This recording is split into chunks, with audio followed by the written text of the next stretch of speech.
Hello, good morning, children. I welcome you all in Beta English class.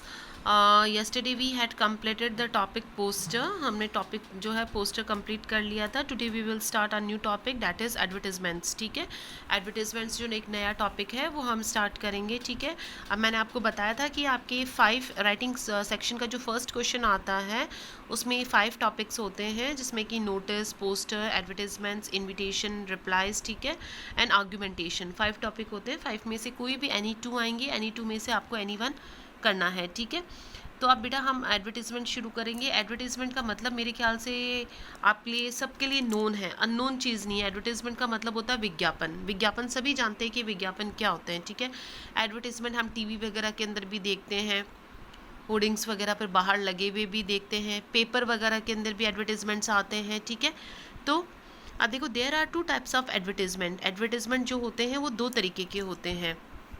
ठीक है, एक होता है आपका क्लासिफाइड एडवर्टीजमेंट और एक होता है डिस्प्ले जर्नल एड्स.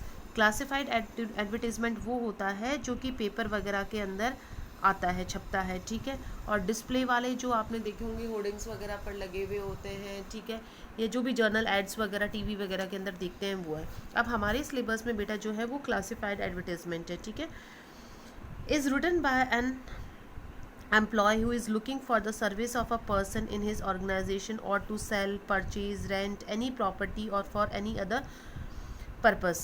ठीक है, अब ये जो एडवर्टाइजमेंट है, ये जो है कोई भी क्लासिफाइड एडवर्टाइजमेंट वो होते हैं जो कोई भी जो है एम्प्लॉयर जो होते हैं, कोई भी एम्प्लॉयर जो होता है वो जैसे कि सर्विस के लिए किसी पर्सन की, संस्था में किसी पर्सन की ज़रूरत है, जहाँ कहीं वैकेंसी खाली होती है. आपने देखा ना जॉब से रिलेटेड एडवर्टाइजमेंट आते हैं न्यूज़पेपर के अंदर. जो कोई भी पर्सन है उसको नौकरी की ज़रूरत है तो वो क्या करता है, न्यूज़पेपर खोलता है, न्यूज़पेपर के अंदर देखता है कि कहीं कोई जगह तो खाली नहीं है, इसलिए दिए जाते हैं. हमें कोई हमारी प्रॉपर्टी बेचनी होती है, ख़रीदनी होती है, किराए पर देनी है, किराए पर लेनी है, कोई भी अदर पर्पस है, उसके लिए एडवर्टाइजमेंट बनाए जाते हैं. ठीक है, format of writing classified advertisement. अब इसका फॉर्मेट क्या होता है, अब देखो आप, they are written in a box. ये भी हमेशा किसके अंदर लिखे जाते हैं, बॉक्स में. ये लिखने वाले एडवर्टाइजमेंट हैं बेटा जो कि आपकी न्यूज़पेपर के अंदर आते हैं. अगर आपने न्यूज़पेपर पढ़ते हो तो आपके डेली के न्यूज़पेपर के अंदर बीच में एक आप देखना ये चीज़. जब तक आप न्यूज़पेपर में नहीं देखोगे आपको समझ में नहीं आएगा. इसलिए सबसे अच्छा तरीका मैं आपको यही बता रही हूँ, आप हिंदी या इंग्लिश कोई भी न्यूज़पेपर खोलिएगा उसके अंदर आपको एक क्लासिफाइड कॉलम लिखा हुआ आएगा, क्लासिफाइड एडवर्टीजमेंट लिखा हुआ आएगा. ठीक है, हिंदी के न्यूज़पेपर में भी क्लासिफाइड वर्ड ही लिखा हुआ आता है, इंग्लिश वाले में भी क्लासिफाइड ही आता है.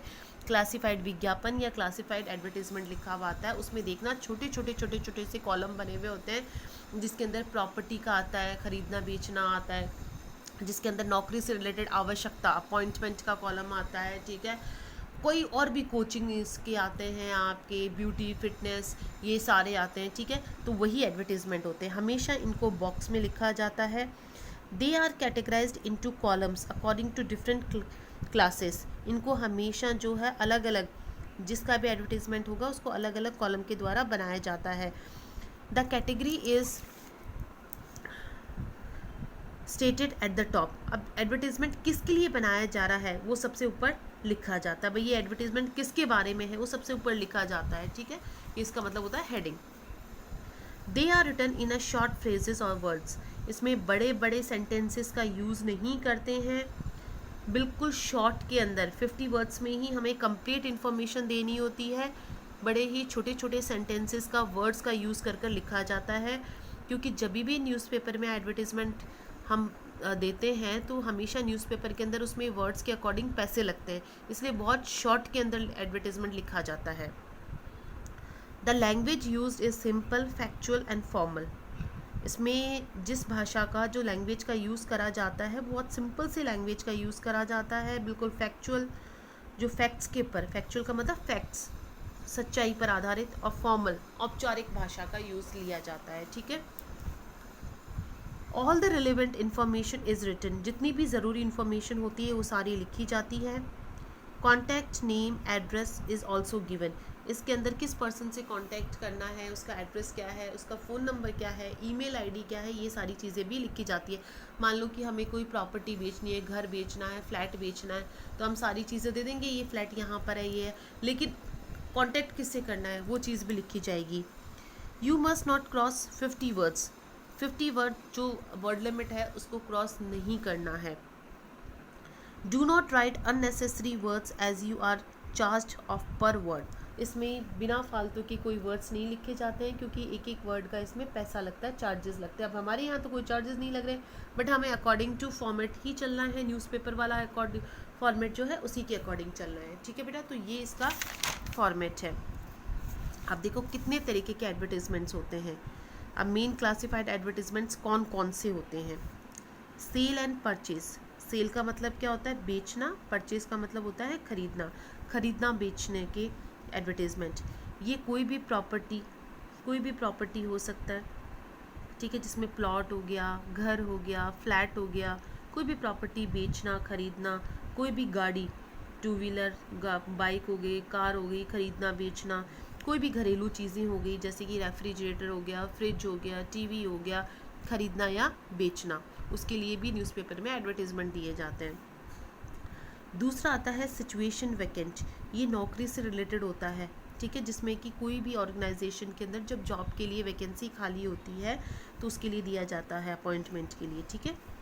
मैट्रिमोनियल होते हैं वैवाहिक विज्ञापन, शादी के लिए विज्ञापन। ये संडे का न्यूज़पेपर देखना, संडे के न्यूज़पेपर के अंदर मैट्रिमोनियल्स वैवाहिक विज्ञापन नाम से कॉलम आता है, उसके अंदर ये सारी चीज़ें दी हुई होती है मैट्रिमोनियल्स।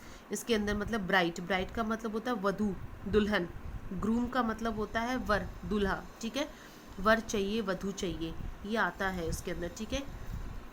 टू लेट का मतलब होता है किराए पर देना, कोई भी घर हम किराए पर देना चाहते हैं, ऑफिस किराए पर देना चाहते हैं, शॉप किराए पर देना चाहते हैं, तो उसके लिए भी एडवर्टीजमेंट दिया जाता है। सारी डिटेल दी जाती है, कहाँ पर है, क्या लोकेशन है, कितना किराया है, सारी चीज़ें, किससे कांटेक्ट करना है, ये मैं सारे आपको बना के बताऊंगी इनके। एकोमोडेशन वांटेड, किराए पर लेना, कोई भी घर वगैरह किराए पर लेना चाहते हैं, ये देना चाहते हैं, इसमें लेना चाहते हैं। लॉस्ट एंड फाउंड, खोया पाया, इसका मतलब है कि कोई भी चीज़ गुम हो गई या हमें कोई चीज़ मिली है तो आपको बताना है ये चीज़ गुम हुई है, यहाँ पर हुई है, इसमें ये सामान था, या ये चीज़ मिली है, यहाँ मिली है, इसमें ये चीज़ें हैं, इससे कांटेक्ट करना है, तो खोया पाया के विज्ञापन। एजुकेशन से रिलेटेड भी एडवर्टीजमेंट होते हैं, जैसे कोचिंग क्लासेस के हो गए, योगा क्लासेस के हो गए, ठीक है, हॉबी क्लासेस के हो गए, आपके कैंप वगैरह के हो गए, कोई भी। मिसिंग पर्सन का मतलब समझते हो, गुमशुदा, ठीक है, गुमशुदा व्यक्ति के लिए जो बनाए जाते हैं, कोई भी पर्सन गुम हो गया, यहाँ से ये उसका रंग है, ऐसा पूरा है, ठीक है, ये वाला। ब्यूटी फिटनेस वगैरह के लिए भी, जिम वगैरह के लिए, पार्लर व सलून वगैरह के लिए भी आते हैं, ठीक है, लेकिन मेनली आपके एडवर्टीजमेंट्स ये वाले होते हैं, 1 2 3 4 5 6, मेनली आपके ये वाले आते हैं। ठीक है। अब सबसे पहले देखो एडवर्टीजमेंट फॉर सेल, हम सबसे पहले किसके लिए पढ़ेंगे, सेल के लिए, बेचने के लिए, कोई भी घर या फ्लैट बेचना। ठीक है। अब this is written in an attempt to sell property, asset, office, goods etcetera. इसका मतलब ये सेल का जो एडवर्टीजमेंट क्यों बनाया जाता है, कोई भी जब हमें प्रॉपर्टी बेचनी होती है। अब ठीक है, क्या क्या चीज़ें हमें दिमाग में रखनी है इसको। सबसे पहले हमें हेडिंग लिखनी है फॉर सेल, क्योंकि बेचना है तो हमें हमेशा फॉर सेल, बेचने के लिए है। ठीक है। हमेशा स्टार्ट किससे करेंगे, अवेलेबल या अवेलेबल फॉर सेल, उपलब्ध है, हमेशा आपकी स्टार्टिंग यहीं से होगी। सारी चीज़ें आपको डिटेल बतानी है कि क्या बेचना चाहते हैं, घर बेचना चाहते हैं, फ्लैट बेचना चाहते हैं, ऑफिस बेचना चाहते हैं, सारी चीज़ें आपको डिटेल बतानी है। साइज़ क्या है, फ़र्श कैसा है, कमरे कितने हैं उसके अंदर, ठीक है, इसमें फर्नीचर वगैरह कैसा फिट है, लकड़ी का काम है या कैसा है, लोकेशन कहाँ पर है, आसपास का एरिया कैसा है, फेसिंग पूरब देखता हुआ है, पश्चिम देखता हुआ है, ईस्ट फेसिंग, वेस्ट फेसिंग कैसा है, आसपास में पार्क है तो वो भी बताना है, नियर बाय कोई मार्केट है तो वो भी बताना है, स्कूल है, बैंक है, शॉपिंग कॉम्प्लेक्स है, मेट्रो स्टेशन, आसपास के एरिया को आपको मेंशन करना, मतलब कि पूरी आपको प्रॉपर्टी की डिटेल देनी है इसके अंदर। ठीक है।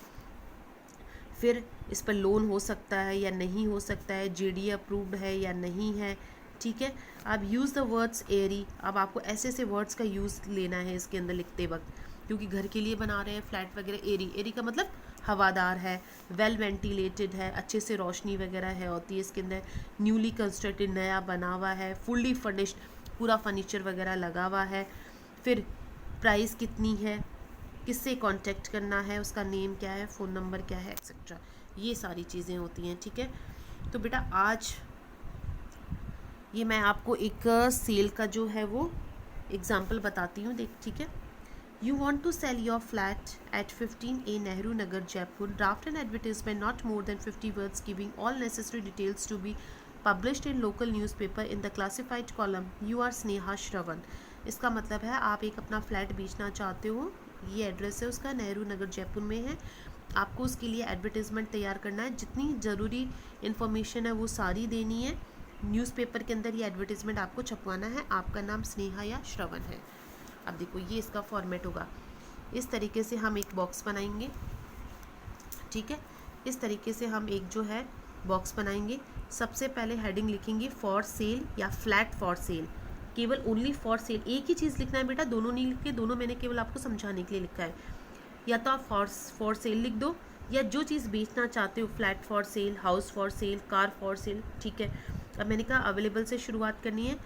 अवेलेबल फॉर सेल, क्या चीज़ अवेलेबल है बिकने के लिए, 3 BHK फ्लैट। बी का मतलब होता है बेडरूम, हॉल का मतलब होता है, एच का मतलब होता है हॉल, के का मतलब किचन। इसका मतलब 3 बेडरूम वाला एक फ्लैट है, जिसमें 3 बेडरूम है, एक हॉल है, एक किचन है, ठीक है। 3 BHK हमेशा फ्लैट के लिए इसी तरीके का यूज़ लिया जाता है, ठीक है। तो फ्लैट है सिचुएटेड कहाँ पर है, नेहरू नगर, बिल्कुल शॉर्ट में देखो, फर्स्ट फ्लोर पर है, क्योंकि फ्लैट होते हैं तो उसमें काफ़ी सारे फ्लोर होते हैं, फर्स्ट फ्लोर पर होते हैं, विथ बालकनी, बालकनी है, मार्बल का फर्श है, फॉल सीलिंग, फॉल सीलिंग का मतलब समझते हो, आजकल जो छत के ऊपर आपको देखा होगा आपने कि फॉल सीलिंग करीबी होती है, ठीक है। स्पेशियस, स्पेशियस का मतलब होता है बड़े बड़े कमरे हैं। वेल वेंटिलेटेड, इसका मतलब होता है अच्छे से रोशनी। अब देखो मैंने सारा इन्फॉर्मेशन सारी लिखी है, बट कॉमा लगा लगा कर ऐसे नहीं लिखा है, इट इज़ स्पेशियस, कहीं पूरे सेंटेंसेस का यूज़ नहीं करा, स्टार्टिंग में कर दिया, उसके बाद में कॉमा लगा लगा के हमें केवल वर्ड्स का यूज़ करके लिखना है। वेल वेंटिलेटेड, इसका मतलब अच्छे से रोशनी होती है। वुड वर्क इन किचन, इसका मतलब किचन के अंदर लकड़ी का काम कराया गया है। एंड एवरी रूम, हर एक कमरे में और किचन में लकड़ी का काम है। मॉड्यूलर किचन है, मॉड्यूलर किचन का मतलब जानते हो, चिमनी वगैरह, फर्नीचर वगैरह, पूरा ट्रॉली वाला फर्नीचर लगा हुआ है। फुल्ली फर्निश्ड, इसका मतलब पूरी जगह फर्नीचर वगैरह फिट है, ठीक है। 24/7 वाटर सप्लाई, इसका मतलब 24 घंटे पानी आता है। Near by metro station, metro station के पास में है। Pool and gym and society, अब जहाँ पर ये फ्लैट है उस सोसाइटी में स्विमिंग पूल भी है, जिम भी है। प्रॉपर पार्किंग है यहाँ पर। प्राइस कितनी है, 35 लाख, ये प्राइस बता दी हमने, चाहो तो अलग से प्राइस देख भी लिख सकते हो, ठीक है। इंटरेस्टेड पार्टीज़, जो भी इस फ्लैट को ख़रीदने में इंटरेस्टेड हैं उन्हें कांटेक्ट करना है स्नेहा से, नंबर ये है। आ गया समझ में, इस तरीके से आपको जो है करना है, ठीक है। मतलब कि इन्फॉर्मेशन सारी लिखनी है, कॉमा लगा लगा के लिखनी है, पूरे पूरे सेंटेंसेस का यूज़ नहीं करना है, ठीक है। और इस तरीके से आपको इन्फॉर्मेशन सारी देनी है, बट वर्ड लिमिट में। ओके स्टूडेंट्स, तो ये फॉर सेल का करा है, बाकी मैं आपको कल समझाती हूँ, ठीक है। कुछ भी समझ में नहीं आए तो आप मेरे से पूछ सकते हो। इन जितनी भी मैंने डिटेल्स वगैरह दी हैं इनको लिख लीजिएगा कॉपी में, कुछ भी नहीं समझ में आता है तो आप पूछिएगा, ठीक है। अपनी मर्जी से, क्वेश्चन में सारी डिटेल नहीं दी हुई होती हैं, क्वेश्चन में तो सिर्फ इतना ही दिया हुआ होगा, तो 1-2 इन्फॉर्मेशन दी हुई होगी, बाकी सारी आपको अपने मन से लिखनी है, ठीक है। Okay, thank you, have a nice day.